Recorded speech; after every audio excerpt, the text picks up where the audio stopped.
Inter pass అయిన students కి practical learning and industrial exposure తో 100% ప్లేస్మెంట్ ఇస్తుంది I create degree college. Welcome to news and Nijalu. This is Lumbini. మన దేశంలో BJP పార్టీకి డిఫరెంట్ కాన్స్టిట్యుయెన్సీలో చాలా స్ట్రాంగ్ హోల్డ్ ఉంది అండ్ కంచుకోట లాంటి ప్రదేశాలు చాలా ఉన్నాయి. దాంట్లో బీహార్లో ఉన్న Bankipur constituency very much crucial. So దాంట్లో కూడా 30 years నుండి ఒక బీజేపీ క్యాండిడేట్ గెలుస్తూ వస్తున్నారు. అంటే లాస్ట్ టైం మనం చూసుకుంటే నితిన్ నబీన్ గారు 5 times గెలిచారు అండ్ వాళ్ళ ఫాదర్ 4 times గెలిచారు. సో ఆయన ఆల్ ఇండియా ప్రెసిడెంట్ గా రాజ్యసభకి వెళ్లారు కాబట్టి ఆ సీట్ ఖాళీ అయింది and of course bypoll connect చేశారు. ఆ బైపోల్ లో కూడా మనకు జన్సురజ్ పార్టీ నుండి అన్ఎక్స్పెక్టెడ్ గా ప్రశాంత్ కిషోర్ గారు he himself is a political strategist, తాను గెలిచారనమాట. సో తను గెలవడానికి మెయిన్ ఫ్యాక్టర్స్ ఏమున్నాయి అండ్ ఏమి హెల్ప్ అయ్యాయి and at the same time BJP loss అవ్వడానికి మేజర్ ఫ్యాక్టర్స్ ఏంటి డిస్కస్ చేద్దాం. ఈరోజు మనతో జాయిన్ అవబోతున్నారు senior journalist Suresh Kochattil sir మనతో పాటున్నారు. Let's talk to him. Hello sir, నమస్తే. Sir, first of all BJP loss కి సంబంధించి మనము ఫ్యాక్టర్స్ మాట్లాడకన్నా ముందు ఎక్కువగా జన్సురాజ్ పార్టీ నుండి ఎవరైతే Prashant Kishor is himself a political strategist, so తను గెలవడానికి మేజర్ రీజన్స్ చూసుకుంటే ఎక్కువగా ఈ యూత్ ప్రొటెస్ట్ కి సంబంధించి లేదంటే గవర్నెన్స్ విషయంలో సివిక్ ఇష్యూస్ విషయంని అడ్రస్ చేశాడు రాదర్ దాన్ కాస్ట్ క్యాల్కులేషన్స్ అని అంటున్నారు. So what you think about it? Prashant Kishor campaign మొదలు పెట్టినప్పుడు 5 నెలల ముందు యూత్ ఏం ఉండే, ఏ ప్రొటెస్ట్ లేదు, ఏం లేదు. సో ఆయన అడ్వాంటేజ్ ఏంటంటే, ఒకటి ఆయన బీహారీ, ఆయనకు బీహార్ అంటే చాలా బాగా తెలుసు. కానీ జస్ట్ కొన్ని నెలల ముందు జరిగిన ఎలక్షన్లో వాళ్ళ పార్టీకి ఒక్క సీట్ కూడా రాలేదు. పోటీ చేసిన అన్ని సీట్లలో మినహా 2 వాళ్ళ డిపాజిట్స్ పోయింది. అట్లాంటి ఒక క్యాండిడేట్ ప్రశాంత్ కిషోర్ ఈసారి గెలవడం ఎందుకు అని అందరూ అడగవచ్చు. దీంట్లో యూత్ లేదు, ఏం లేదు. ఎందుకంటే ఆ పర్టికులర్ కాన్స్టిట్యున్సీ ఒక ఫార్వర్డ్ కాన్స్టిట్యూన్సీ, కశ్యత్ కమ్యూనిటీ వాళ్ళది మెజారిటీ. అక్కడ జరిగింది 2-3 కారణాలు. ఒకటి, వాళ్ళ initial candidate Sinha he pulled out అనమాట. ఆయన వాళ్ళ ఫ్యామిలీ రీజన్స్ అని చెప్పి పుల్అవుట్ చేశారు. ఒక్కరోజు ముందు నామినేషన్ విత్డ్రా చేసే ఒక్కరోజు ముందు ఆయన పుల్అవుట్ చేశారు. అప్పుడు బీజేపీ దగ్గర స్ట్రాంగ్ క్యాండిడేట్ లేరు. ఎందుకంటే కొత్తగా ఒక క్యాండిడేట్ని పెట్టలేరు, ఎందుకంటే అయిపోయింది నామినేషన్ ఫైల్ చేసే రోజు. విత్డ్రా చేసిన రోజు ఒక రోజు మిగిలి ఉంది. అప్పుడు వాళ్ళు ఏం చేస్తారంటే, మిగతా వాళ్ళు చూస్తే ఒక బీజేపీ ఆయన ఏం చెప్తా అనుభవి లాగా ఒకరు ఈ was a youth wing member ఉన్నారు, ఆయన కనిపించాడు. ఆయన తీసుకొని క్యాండిడేట్ చేశారు. కానీ ఆ పర్టికులర్ మంచి ఆయన క్యాండిడేట్ ఆ కాన్స్టిట్యున్సీలో బంకీపూర్ అనే కాన్స్టిట్యున్సీ ఎవరికి ఆయన కూడా తెలియదు ఎక్కువ. అక్కడే ఫస్ట్ తప్పు బీజేపీ. ఈ ఒరిజినల్ క్యాండిడేట్ బ్యాక్అవుట్ కావడానికి కారణాలు చాలా ఉన్నాయి. ఒకటి, ఆయన వాళ్ళ ఫాదర్ ఒక ఫాదర్ స్కామ్ కేసులో ఇన్వాల్వ్డ్ ఉన్నారని చెప్పి కొన్ని అలిగేషన్స్ ఉండే అన్నమాట. తో అభిషేక్ కుమార్ సిన్హా వాళ్ళ ఫాదర్ ఏదో ఫాదర్ స్కామ్లో ఇన్వాల్వ్డ్ అని చెప్పి పుల్అవుట్ చేసిన టైంలో ఈ కాన్స్టిట్యున్సీ ఇంపార్టెన్స్ మనం అర్థం చేసుకోవాలి. ఇక్కడ 1995 నుంచి ఈ నితిన్ నబీన్ వాళ్ళ ఫ్యామిలీ గెలుస్తూ వస్తున్నారు. ఫస్ట్ వాళ్ళ ఫాదర్ 4 సార్లు గెలిచారు, నితిన్ నబీన్ 5 సార్లు గెలిచారు అక్కడి నుంచి. So it is like their own constituency అనమాట. ఈ ఇద్దరు క్యాండిడేట్ అభిషేక్ కుమార్ సింగ్ కానివ్వండి, మీరు ఈ ఓడిపోయిన క్యాండిడేట్ అంటే నీరజ్ కుమార్ సిన్హా, వీళ్ళిద్దరిని సెలెక్ట్ చేసింది నితిన్ నబీనే. ఎందుకంటే ఆయన కాన్స్టిట్యున్సీ చాలా బాగా తెలుసు. అఫ్కోర్స్ నేను చెప్పాను చూడండి, నీరజ్ కుమార్ సిన్హా డిఫాల్ట్ క్యాండిడేట్ అయిపోయారు, ఆయన ఒరిజినల్ క్యాండిడేట్ కాదు. అది ఎందుకు బీజేపీ అట్లా చేశారో అర్థం కావట్లేదు. ఎందుకంటే ఈ ఒరిజినల్ క్యాండిడేట్ మీరు ఎందుకు డ్రాప్ చేస్తారు, ఆయన చెప్తారు నాకు పోటీ చేయనని చెప్పినప్పుడు అందరూ ఏమన్నారని భయపడుతున్నారు, బీజేపీ ఓడిపోతారు, దానికోసం ఈ క్యాండిడేట్ విత్డ్రా చేసుకున్నాడు అభిషేక్ కుమార్ సిన్హా. మనం బంకీపూర్ అనగానే మనం అనుకుంటాం ఇదేదో రూరల్ కాన్స్టిట్యున్సీ అనుకుంటాం, కాదు. This is Patna west, it is city constituency. ఈసారి అక్కడ ఓటింగ్ 34% అంతే. ఆలోచించండి, 54 కాదు, 64 కాదు, 74 కాదు, 34% ఓట్లు పడ్డది అంతే. ఓకే, బట్ అయినా కూడా ఇప్పుడు ప్రశాంత్ కిషోర్ 18,000 మెజారిటీతో గెలిచారు కదా sir. Last time Nitin Nabin 59,000 ఓట్లతో గెలిచారు. ఆయన ఎప్పుడు 40 కన్నా తక్కువ గెలవలేదు. ఓడిపోయిన క్యాండిడేట్ మీద 40,000 ఓట్ల కన్నా ఎక్కువ మెజారిటీతో ఉన్నారు ఇప్పుడు 5 సార్లు. ఒకటి బైపోల్ ఉన్నాడు మీట్లో, వాళ్ళ ఫాదర్ చనిపోయినప్పుడు దెన్ హీ కాంటెస్టెడ్ అన్నమాట. సో టెక్నికలీ 4.5 అని చెప్పచ్చు. ఎప్పుడు 40,000 కన్నా తక్కువ గెలవలేదు. లాస్ట్ టైం 59,000 ఓట్లతో గెలిచారు. ఇప్పుడు కారణాలు చూసుకుంటే ఒకటి మెయిన్ రీజన్ ఏంటంటే ఏ రోజు నితిన్ నబీన్ గారు ప్రెసిడెంట్గా నామినేట్ అయ్యారు బీజేపీది, ఆ రోజు ప్రశాంత్ కిషోర్ ఆ కాన్స్టిట్యున్సీలో క్యాంపెయినింగ్ మొదలుపెట్టారు 5 నెలల ముందు. ఓకే. మీరు అన్నారు కదా సీజేపీ అది ఇది, సీజేపీ ఏం లేదు. ఆ టైంలోనే మీరు అప్పుడున్న వస్తున్న ఒపీనియన్ పోల్స్ చూస్తే అప్పుడే చెప్పేశారు ప్రశాంత్ కిషోర్ గెలవబోతాం. ఓకే. ప్రశాంత్ కిషోర్ని నేను 2013లో ఫస్ట్ కలిశాను. నేను అహ్మదాబాద్కి వెళ్ళినప్పుడు మోదీ గారు ఆఫీస్లో ఉన్నారు. ఆయన మోదీ గారిని ఒక ఫంక్షన్కి చీఫ్ గెస్ట్గా ఇన్వైట్ చేయడానికి ఆయన అప్పుడు గుజరాత్ ముఖ్యమంత్రి. హైదరాబాద్లో ఒక ఫంక్షన్ ఉంది సిఐఏ వాళ్ళది, వాళ్ళ ఒక లెటర్తో సహా నన్ను అక్కడ పంపించారు. సో మోదీ గారిని ఇన్వైట్ లెటర్ ఇచ్చి దాని తర్వాత ప్రశాంత్ కిషోర్ అక్కడే ఉన్నారు, ఒకసారి మాట్లాడామంతే. దాని తర్వాత ప్రశాంత్ కిషోర్ కలిసింది నేను 2014 లోక్సభ ఎలక్షన్లో. మోదీ గారు అప్పుడు దాకా ప్రైమ్ మినిస్టర్ క్యాండిడేట్గా డిక్లేర్ చేశారు. వారణాసి నుంచి పోటీ చేస్తున్నారు, ఇంకోటి గుజరాత్ గాంధీనగర్ నుంచి పోటీ చేస్తున్నారు. సో నేను ఫస్ట్ హైదరాబాద్లో ఉన్నప్పుడే మనం ఇక్కడ హైదరాబాద్లో ఉన్న కొన్ని చోట్లలో మనం హోలోగ్రామ్ టెలికాస్ట్ చేశాం మోదీ గారిది. 3D పెట్టేసి ఒక ట్రక్లో తీసుకొచ్చి ఒకటే ప్లేస్ మోదీ గారు అహ్మదాబాద్లో కూర్చొని అక్కడి నుంచి ఆ టెక్నాలజీ యూస్ చేస్తే ఆయన ఒక 200-300 చోట్ల ఆయన కనిపిస్తారు అనమాట. విజయ్ కూడా యూస్ చేశారు Tamil Nadu. So it's an old technology కానీ very reliable. First day flop అయింది అనుకోండి. నేను ఓంగీర్లో చేశాం first day and I was in-charge. ఆ రోజు శాటిలైట్ ప్రాబ్లం వచ్చి అన్ని చోట్లలో క్యాన్సిల్ అయిపోయింది ప్రోగ్రామ్. నెక్స్ట్ డే మళ్ళీ పెట్టాం, సక్సీడ్ అయింది. అది ఇంద్రసేన్ రెడ్డి వీరందరూ వచ్చారు ఆ టైంలో. అక్కడ తర్వాత మనం హైదరాబాద్లో కూడా చేసాం, వివేక్ వర్ధని అక్కడని మనం చాలా మటుకు స్కూల్స్లో చేసాం, కాలేజెస్లో చేసాం, గ్రౌండ్స్లో వాళ్ళ గ్రౌండ్లో. మా దగ్గర సెల్ఫిష్ ఇంట్రెస్ట్ ఉంటే అల్వాల్లో కూడా చేశాను నేను. కానీ ప్రశాంత్ కిషోర్ది మెయిన్ అడ్వాంటేజ్ ఏంటంటే ఆయన టీం తీసుకొచ్చారు చూడండి, ఆ team is very good. Okay, ఆ టీంని మీరు వాళ్ళు ఇనీషియలీ వాళ్ళ పేరు సిటిజన్స్ ఫర్ అకౌంటబుల్ గవర్నెన్స్ అని ఉండే, తర్వాత ఐపాక్గా మారిపోయింది అది. Initially citizens for accountable governance CAG, మన సిఏజీ కాదు, గవర్నమెంట్ సిఏజీ కాదు, ప్రైవేట్ సిఏజీ. దీంట్లో వచ్చిన చాలామంది తర్వాత నాకు క్లోజ్ ఫ్రెండ్స్ అయ్యారు. వాళ్ళు డాయిష్ బ్యాంక్ నుంచి, హెచ్ఎస్బిసి నుంచి, కోక్, పెప్సీ, బోయింగ్ ఇట్లాంటి పెద్ద పెద్ద అమెరికన్ అండ్ యూరోపియన్ కంపెనీస్ నుంచి చాలామంది ఇండియాకి 2-3 నెలలు లీవ్ తీసుకొని వచ్చారు ఈ క్యాంపెయిన్ నడిపేయడానికి మోదీ గారు. అదే టైంలో మీకు గుర్తుంటుంది మనీశంకర్ అయ్యర్ ఒక కామెంట్ చేశారు.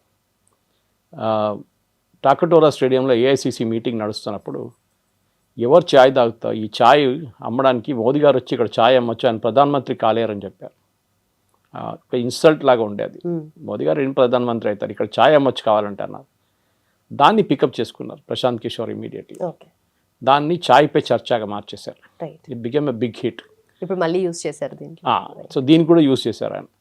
ఈ ఛాయ్ పే చర్చ నాకు కూడా గుర్తుంది, మేము అల్వాల్లో చేపించాము. వీడియోకాన్ది ఆల్మోస్ట్ చాలా వందలాది సెట్స్ తెచ్చుకున్నాం, డిటిహెచ్ తెచ్చుకొని ఛాయ్ పే చర్చ లైవ్గా నడిపించాం. మోదీ గారు అడ్రస్ చేస్తారు, ఇక్కడ ఆడియన్స్ కూర్చుంటారు, కొంతమంది ప్రశ్నలు అడుగుతారు. దాని తర్వాత నేను వారణాసికి వెళ్ళాను. అంటే ఇక్కడ ఎలక్షన్ అయిన తర్వాత నన్ను అక్కడ పంపించారు వారణాసికి. వారణాసిలో మోదీ గారు లాస్ట్ ఫేజ్ క్యాంపెయిన్ 2 వారాలు ఉన్నాయి, అప్పుడు వెళ్ళాను నేను. నన్ను అక్కడ 2 బూత్లలో ఇన్ఛార్జ్తో పాటు నన్ను అక్కడ ట్యాగ్ చేశారు సోషల్ మీడియా చూసుకోవడానికి. డాక్టర్ కుష్వా అని చెప్పి ఒక మెడికల్ డాక్టర్ ఉండే, ఆయనతో పాటు ఆయనకి 2 బూత్లు ఉన్నాయి, 2400 ఓటర్స్ ఉన్నారు అప్రాక్సిమేట్లీ. 20 వాలంటీర్స్ ఉన్నారు తోడు, బీజేపీ కార్యకర్తలు. ప్రతి ఇంటికి వెళ్ళి ఓటర్ని కలవడం, వాళ్ళ రియాక్షన్ అదంతా నేను మొబైల్లో రికార్డ్ చేసి ప్రతిరోజు ఈవినింగ్ అది అప్లోడ్ చేసి పెడుతుండే అన్నమాట, ఫోటోనో వీడియోనో ఏదైనా కానీ. అప్పుడు కూడా వీళ్ళు అదే బిల్డింగ్లో ఉన్నారు, ఎవరు సిఏజీ వాళ్ళు. ఒక రెసిడెన్షియల్ బిల్డింగ్లో అపార్ట్మెంట్, రెడీ అయిన అపార్ట్మెంట్ బీజేపీ వాళ్ళు ఆక్యుపై చేసుకున్నారు, కొన్ని రోజుల కోసం తీసుకున్నారు ఈ క్యాంపెయిన్ కోసం. గ్రౌండ్ ఫ్లోర్లో ఆపరేషన్స్ హెడ్, దాని తర్వాత అన్ని ఫ్లోర్లో డిఫరెంట్ ఆఫీసెస్ ఉండే బీజేపీది వారణాసికి. అన్నిటికంటే పైన 2 ఫ్లోర్స్లో సిఏజీ వాళ్ళు ఉన్నారు. వాళ్ళు కూడా చాలా మెథాడికల్గా నడిపిస్తారు క్యాంపెయిన్. ప్రశాంత్ కిషోర్ది అన్నిటికంటే పెద్ద అడ్వాంటేజ్ ఏంటంటే ఆయన ఒక కాన్స్టిట్యున్సీ మ్యాప్ ఆయన ముందు పెడితే దాన్ని క్లియర్గా డివైడ్ చేస్తారు. ఎక్కడేముంది, ఆ కాన్స్టిట్యున్సీలో ఎవరున్నారు, ఎక్కడుంటారు, ఏజ్ గ్రూప్ ఏంటి, మేల్ సెక్స్ ఫీమేల్ రేషియో ఏంటి, అది కాకుండా మిగతా దాన్ని కూడా వాళ్ళ ఎకనామిక్ కండిషన్ అన్నీ అనలైజ్ చేస్తారు. ఆయన టీం పనిచేస్తారు ఆ గ్రౌండ్లో. ఇప్పుడు కూడా ఆయన దగ్గర ఉన్నారు. అఫ్ కోర్స్ ఆయన దాని తర్వాత ఎలక్షన్ అయిపోయింది, మోదీ గారు గెలిచారు. దాని తర్వాత మోదీ గారు ప్రధానమంత్రి అయ్యారు. అప్పుడు ఒక ఈగో క్లాష్ వచ్చింది వీళ్ళ నడిమిట్లో. ప్రశాంత్ కిషోర్కి I don't know the truth, కానీ నేను విన్న రూమర్స్ ఏంటంటే ఆయనకు ఒక క్యాబినెట్ పోస్ట్ కావాలన్నారు. అది మోదీ గారు అన్నారు కాదు, ఇట్స్ నాట్ పాసిబుల్, నీకు కావాలంటే ఏదైనా కన్సల్టెంటో లేదైనా సీనియర్ పొజిషన్ మినిస్ట్రీ లేదా ఒక మినిస్ట్రీలో అటాచ్ చేసేస్తాను, కానీ నేను మినిస్టర్షిప్ ఇవ్వలేను. పార్టీలో చాలామంది 20-30 సంవత్సరాల నుంచి కార్యకర్తగా పనిచేసిన వాళ్ళు ఉన్నారు, ఎలక్షన్ గెలిచిన వాళ్ళు ఉన్నారు, చాలా సీనియర్స్ ఉన్నారు. వాళ్ళని అకామిడేట్ చేయడం కష్టంగా ఉంటుంది. 60-65 సీట్ మినిస్టర్స్ ఉంటారు. మీరు వెయిట్ చేయండి, తర్వాత లేకుంటే నెక్స్ట్ ఎప్పుడైనా వచ్చినప్పుడు ఛాన్స్ లేకుంటే ఏదైనా కమిషన్ హెడ్ గానో ఏదైనా అపాయింట్ చేస్తాను మంచిది. No, he wanted only ministership, union ministership. సో వీళ్ళిద్దరు నడుమిట్లో స్ప్లిట్ అయింది అప్పుడు. Then he went his own way. IPAC set up చేసుకున్నారు, which is again managing elections. Jagan కోసం ఆంధ్రాలో చేశారు. Again he did very methodical job. జగన్ని గెలిపించింది యాక్చువల్లీ ప్రశాంత్ కిషోరే. దెన్ తమిళనాడులో వెళ్ళి డిఎంకేని గెలిపించారు అక్కడ. దాని తర్వాత కల్కటాకి వెళ్ళి మమతా బెనర్జీ టీఎంసీ కోసం చేశారు 2 సార్లు. So Prashant Kishor became a political expert అనమాట. ఆయన ముందు నుంచే ఉండే, కానీ హీఈస్ వెరీ వెరీ మెథాడికల్. అదే ఆయన టీం ఉంటారు, ఒక 100 మంది ఉంటారు. వాళ్ళు కాన్స్టిట్యున్సీలో ఏం నడుస్తుంది, ఏం టాప్ ఇష్యూస్ ఉన్నాయి, ఒక్కొక్క ఏరియాలో ఏం ఇష్యూస్ ఉన్నాయి, అక్కడున్న ప్రజలు ఎవరు, ఏజ్ గ్రూప్లో ఉంటారు, వాళ్ళ పొలిటికల్ అఫిలియేషన్ ఏంటి. For example BJP election campaign నేర్చుకోవాలంటే మీరు అదొక పెద్ద మిషనరీ యాక్చువల్లీ. వీళ్ళు ఏం చేస్తారంటే 3 సార్లు విజిట్ చేస్తారు. నేను వారణాసిలో చూశాను చాలా. వీళ్ళ దగ్గర ఒక దోపర్చి సిస్టమ్ అని చెప్పి ఒక సిస్టమ్ ఉంది, చాలా పాతది అది బీజేపీలో. దాంట్లో ఏంటంటే ఒక ఎలక్షన్ బుక్ ఉంటుంది ఒకటి, మన ఓటర్ లిస్ట్. దాంట్లో 2 పేజీలు ఉంటాయి, చాలా పేజీలు ఉంటాయి. దాంట్లో 2 పేజీలు ఒకరికి ఇచ్చేస్తారు, ఒక వాలంటీర్కి ఇస్తారు. 10 మంది ఉంటారు ఒక బూత్కి, దాంట్లో ఒకరికి అప్పగించేస్తారు. దాంట్లో 40-45 మంది ఉంటారు 2 సైడ్లు కలుపుకుంటే, పేరు, ఫోటో, వాళ్ళ అడ్రస్, ఏజ్ అంతా డీటెయిల్స్ అన్ని. వీళ్ళ పని ఏంటో వీళ్ళ ఏరియా కదా, సో వాళ్ళకి తెలుస్తుంది ఈ అపార్ట్మెంటో లేకుంటే దాని పక్కన ఇండిపెండెంట్ హౌసో లేకుంటే ఏదైనా ఒక చిన్న కమ్యూనిటీ లాగా ఉన్న కన్స్ట్రక్షన్ చేసుకుని అక్కడ వెళ్ళి వీళ్ళు కలుస్తారు. వాళ్ళని ఫస్ట్ టైం కలిసి మాట్లాడతారు. సార్ మీ పేరంతా కరెక్ట్ ఉందా, మీ ఉంది కదా లిస్ట్లో పేరు ఉంది, అది టిక్ చేసి అన్నీ చేసి వచ్చేస్తారు. వీళ్ళకి తెలుసు అప్పుడే వీళ్ళు ఎట్లాంటి వాళ్ళు. మాట్లాడుతున్నప్పుడే అప్పుడప్పుడు మోదీ గారి పేరు చెప్తారు, వాళ్ళు ఎట్లా రియాక్ట్ అవుతుందని చూస్తారు. దెన్ రిటర్న్ వెళ్ళిపోయి డేటా అంతా సిస్టమ్లో ఎంటర్ చేస్తారు. వాళ్ళ దగ్గర ఒక సాఫ్ట్వేర్ ఉండే, కంప్లీట్ ఫీల్డ్ రిపోర్ట్స్ అన్ని వాళ్ళు కంప్లీట్గా చేస్తారనమాట. దాని తర్వాత మనం ఏం చూస్తామంటే ఈ పర్టికులర్ సాఫ్ట్వేర్ని సెకండ్ టైం అప్డేట్ ఎప్పుడు చేస్తారంటే వీళ్ళు మళ్ళీ ఇంకొక విజిట్కి వెళ్తారు. అప్పుడు కొంచెం సీనియర్స్ వెళ్తారు తోడు. వాళ్ళందరూ వెళ్ళి అక్కడ వెళ్ళి వాళ్ళు కూర్చొని మాట్లాడినప్పుడు మళ్ళీ కొంచెం ఆ సీనియర్కి వీళ్ళందరినీ తెలుసు. ఇన్ దిస్ కేసు నేను చెప్పాను చూడ, ఒక డాక్టర్, మెడికల్ డాక్టర్, డాక్టర్ కుష్వా, ఆయనకి ఆ ఏరియాలోని అందరు తెలుసు అన్నమాట, చాలా మటుకు క్లియర్గా.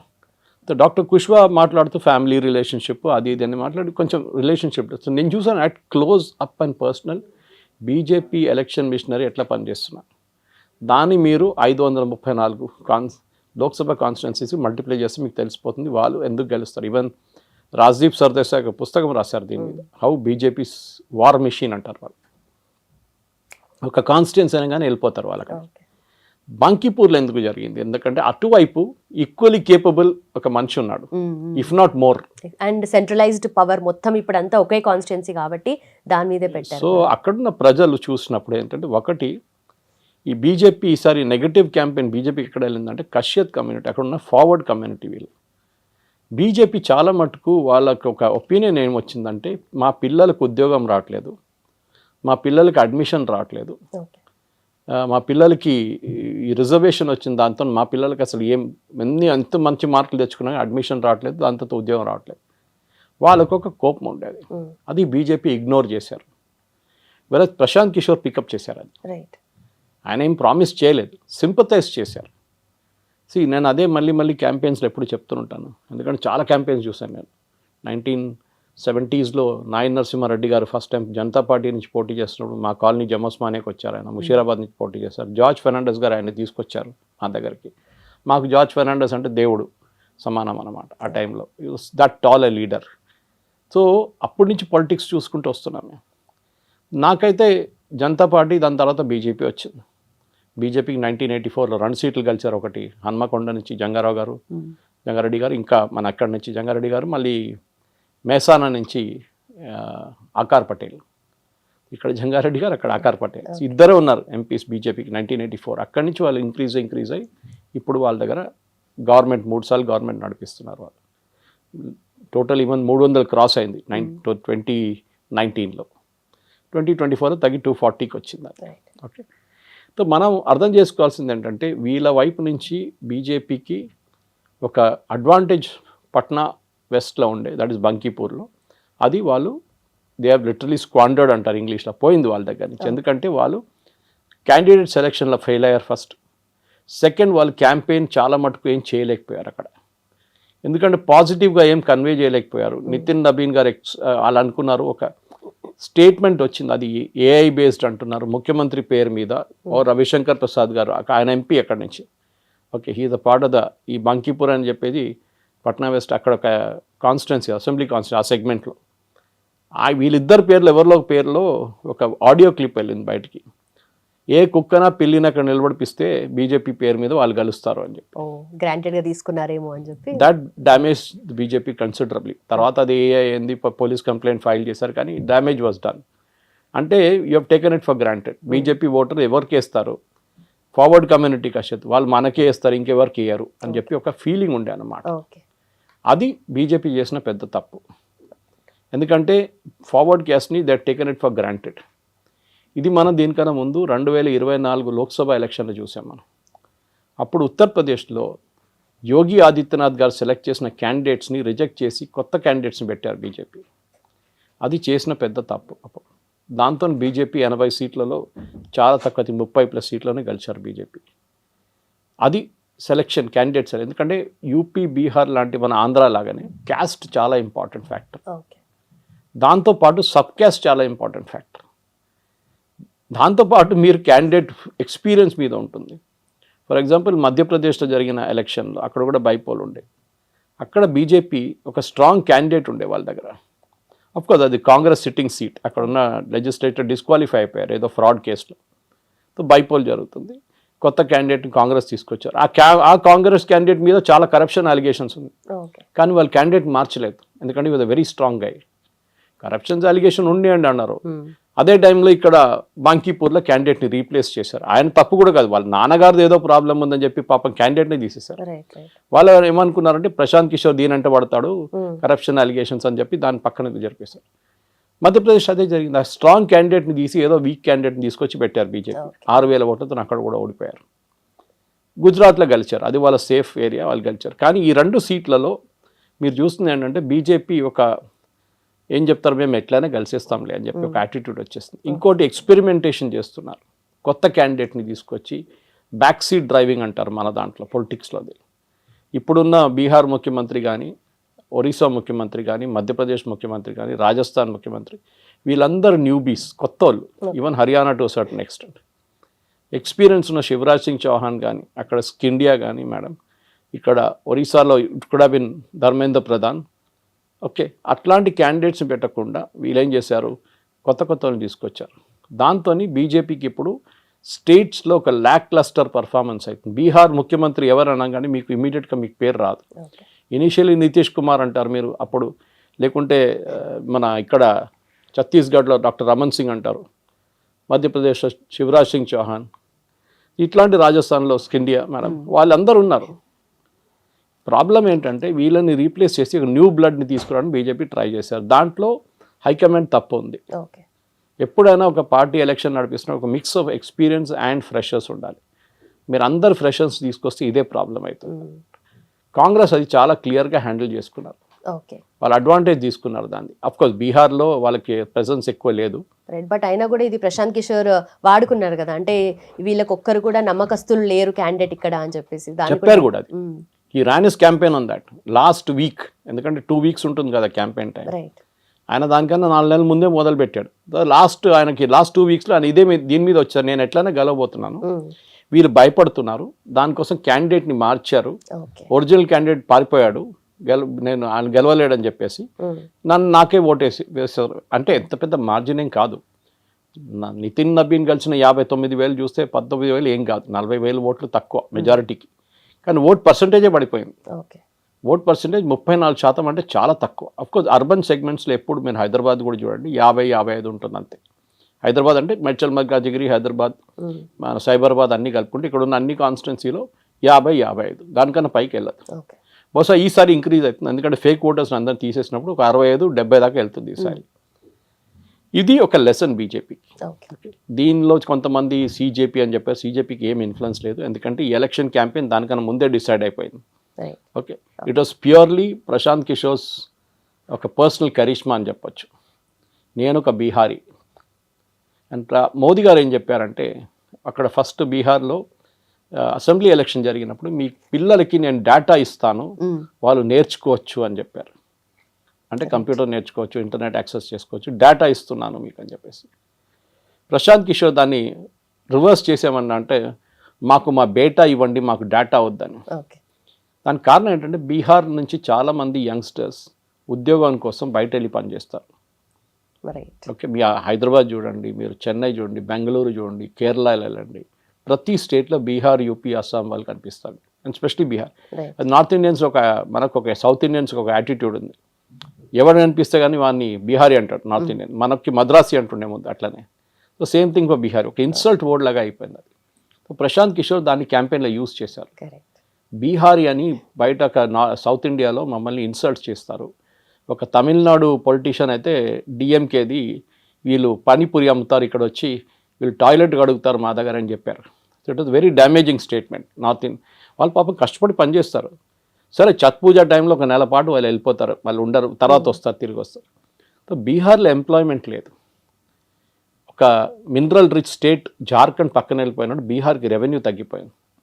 బీహార్లో ఆపర్చునిటీస్ లేదు, లా అండ్ ఆర్డర్ చాలా దారుణ పరిస్థితి, ఇప్పుడు బాగుపడ్డది.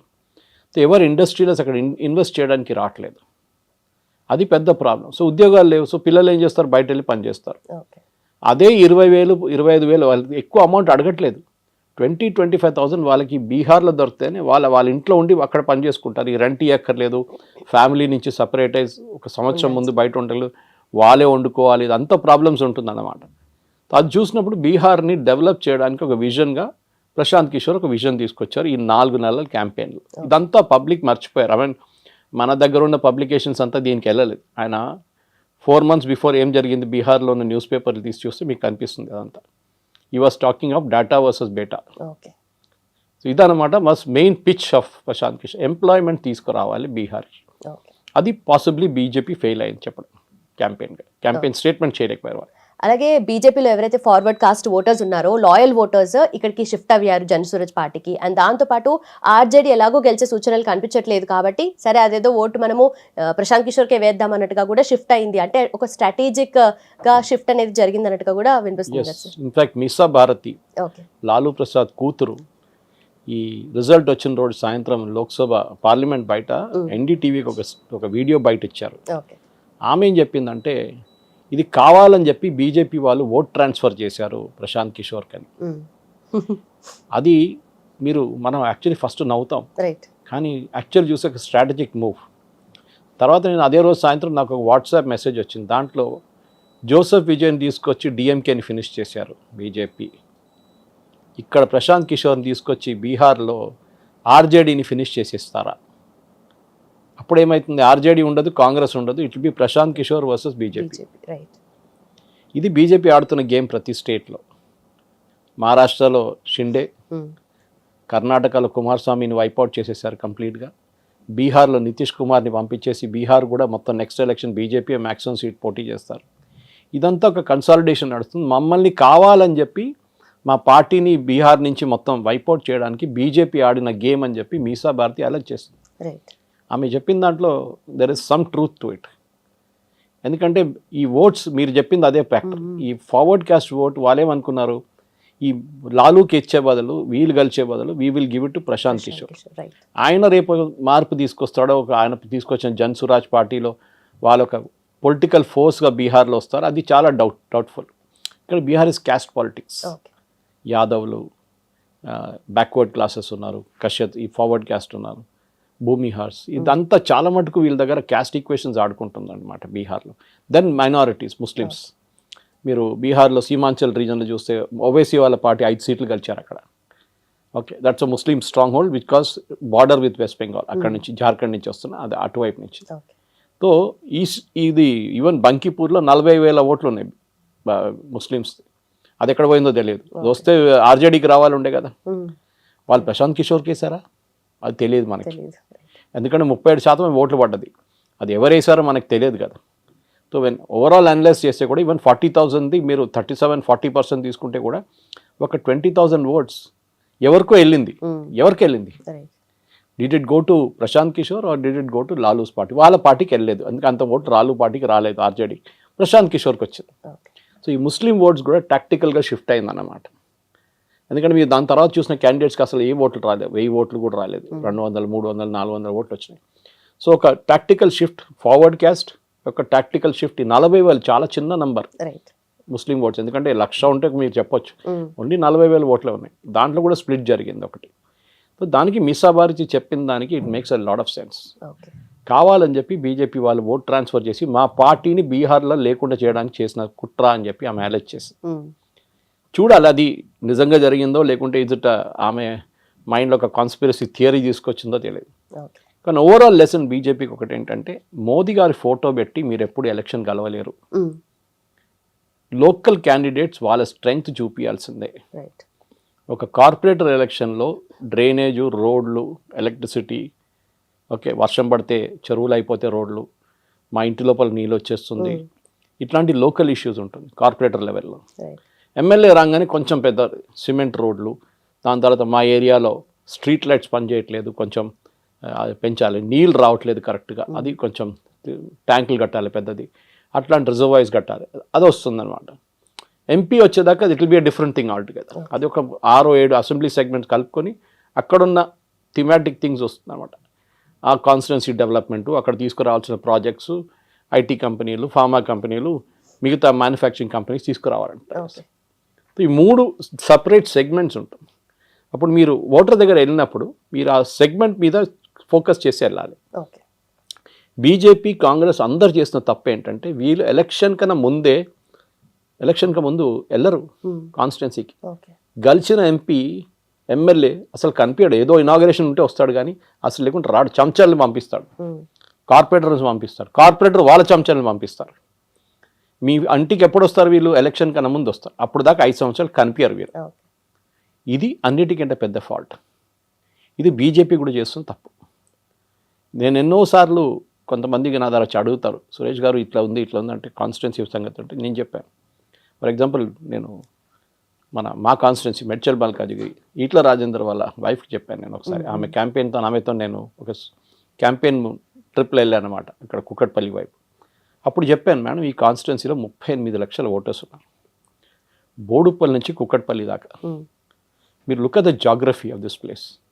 మీరు ఒక సంవత్సరం పాటు మీకు టైం ఇస్తే కూడా మీరు కవర్ చేయలేరు, అంత పెద్ద కాన్స్టిట్యున్సీ, ఇండియాస్ బిగ్గెస్ట్ కాన్స్టిట్యున్సీ. అప్పుడు మీరు ఏం చేయాలి? యూ షుడ్ ఎన్ష్యూర్ దట్ మీ దగ్గర ఉన్న అసెంబ్లీ లెవెల్లో ఉన్న క్యాండిడేట్స్, వాళ్ళు గెలవలేదులే, ఎవరు గెలవలేదు అసెంబ్లీలో ఆ ఏరియా నుంచి, కానీ వాళ్ళని మీరు పెట్టి వాళ్ళతో పని చేయించుకుంటే ఈ రాజేందర్ గారు గెలిచిన తర్వాత ఈ కెన్ గో. అదర్వైజ్ ఆయన ఒక ఫంక్షన్కో, ఒక పెళ్లికో, లేకుంటే ఒక షాప్ ఇనాగ్రేషన్కో, దీనికి ఆయన పిలుస్తారు. కానీ మన అపార్ట్మెంట్లో ఉండేవాళ్ళు most commonly middle class complaint ఏంటంటే, మమ్మల్ని ఎవరు పట్టించుకోరు. ఓకే, అది నిర్మలా సీతారామన్ గారు ఇన్కమ్ ట్యాక్స్ పట్టించుకోరు. ఓకే, మాకు బెనిఫిట్స్ ఏం రాదు, పెట్రోల్ ప్రైసెస్ ఎక్కువైతే మాకు బెనిఫిట్స్ ఏమి ఉండదు, కరెంటు మాకు ఫ్రీ ఇయర్, ఉచితం ఇయర్, అక్కడ రైతులకు ఇస్తారు, 100 ఎకర్లు ఉన్న రైతులకు కూడా ఫ్రీ ఉచిత కరెంట్ ఇస్తారు, మాకేం లేదు. సో ఒక మిడిల్ క్లాస్, ఎందుకంటే ఒక సిటీ దాంట్లో మిడిల్ క్లాస్ ఎక్కువ ఉంటారు. హైదరాబాద్ టోటల్ ఓటర్స్ మీరు ఇప్పుడు చూస్తే, ఇప్పుడు తెలియదు మనకి ఫైనల్ కౌంట్ ఎంత వస్తుంది, కానీ మన టోటల్ స్టేట్లోని 1/4 ఓటర్స్ కన్నా ఎక్కువ హైదరాబాద్లో ఉండబోతున్నారు. హైదరాబాద్ అంటే with in Hyderabad, Cyberabad and Secunderabad, Medchal Malkajgiri, Cyberabad and మిగతా సికింద్రాబాద్ అన్ని కలుపుకుంటే హైదరాబాద్ ఆల్సో. దీన్ని మీరు ఫోకస్ చేయకపోతే బంకీపూర్ రిజల్ట్ మళ్ళీ వస్తుంది. You have to meet the candidates, candidates ప్రతి ఓటర్ దగ్గర వెళ్ళాల్సిందే, 6 నెలలకు ఒకసారైనా. అక్కడ మీరు కమ్యూనిటీ మీటింగ్స్ కానీ మిగతా దాన్ని పెట్టకుండా అదే ప్రాబ్లం, లాస్ట్ మినిట్లో క్యాండిడేట్కి టికెట్ ఇస్తే ఇదే జరుగుతుంది. ఇది మన దగ్గర కూడా జరిగింది, నేను పేర్లు తీసుకోను, కానీ బీజేపీతోని ఇక్కడ కూడా మా మల్కాజిగిరిలో జరిగింది ఇదే. దీనికన్నా ముందున్న అసెంబ్లీ సెగ్మెంట్లో లాస్ట్ మినిట్లో టికెట్ ఇచ్చారు, ఆ క్యాండిడేట్ ఏం చేయలేకపోయారు.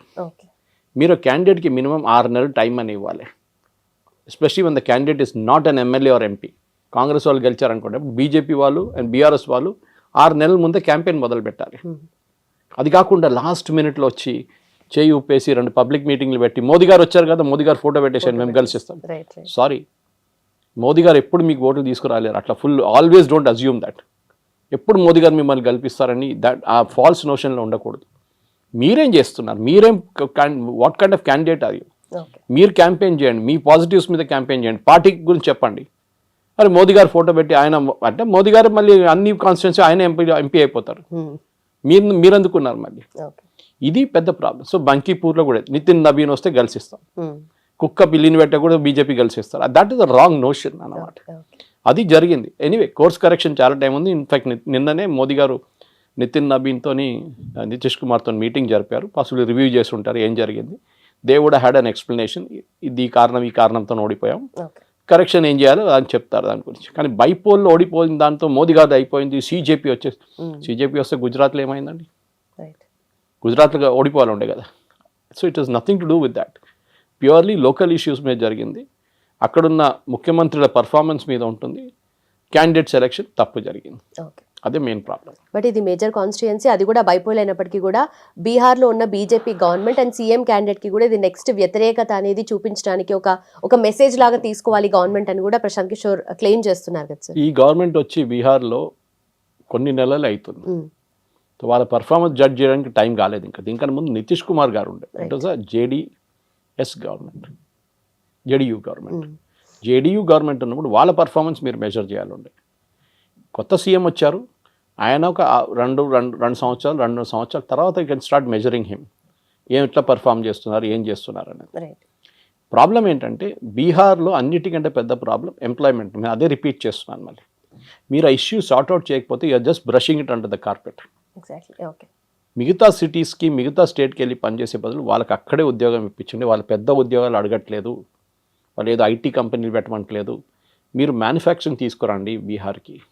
ప్రధానమంత్రి గారు చాలా మటుకు శంకుస్థాపన చేశారు అప్పుడు చేసినప్పుడు, immediate after the elections also. అది ఒక లెవెల్కి తీసుకొచ్చి దాన్ని లాంచ్ చేయాలి. అప్పుడే బీహార్కి ఒక ప్రోగ్రెస్ వస్తుంది. ప్రశాంత్ కిషోర్ లాంటి వాళ్ళు కూడా అప్పుడు కూడా గెలవచ్చు. Because he's showing himself as an educated person. చూడండి, నేను ఒక బీహారీని, నేను ఎక్కడ దాకా వచ్చాను చూడండి, చదువుకున్నాను, కష్టపడి పనిచేశాను, దానికోసం ఇక్కడ దాకా వచ్చాను, మీరు కూడా చేయాలి. ఆ ఒక ప్యాషనేట్ ప్లీ అని తీసుకొచ్చారు ఈ క్యాంపెయిన్లో కూడా. కానీ దీనికన్నా ముందు ఎందుకు ఫ్లాప్ అయ్యారు, ఇప్పుడు ఎందుకు గెలిచారంటే నాకు ఎక్స్ప్లెనేషన్ లేదు దానికి. పాసిబ్లీ సింపతి వేవ్ ఉండొచ్చు, పాపం ఏం గెలవలేదు లాస్ట్, ఈసారైనా గెలిపిద్దామని చెప్పి గెలిపించుంటారు. Right sir. సో బీహారీస్ వేరే స్టేట్స్కి వెళ్ళి అక్కడ సెటిల్ అవ్వడము, లేదంటే అక్కడ ఎంప్లాయ్మెంట్ కోసం వెళ్లకుండా బీహారీస్ విత్ ఇన్ బీహార్ ఉండి ఎంప్లాయ్మెంట్. అక్కడున్న అమ్మలు అంటున్నారు, అక్కడున్న వాళ్ళ మదర్స్ అంటున్నారు, ముझे डाटा नहीं चाहिए, मेरे को बेटा दे दो. Right sir. Done sir. Thank you so much sir. Thanks for the analysis.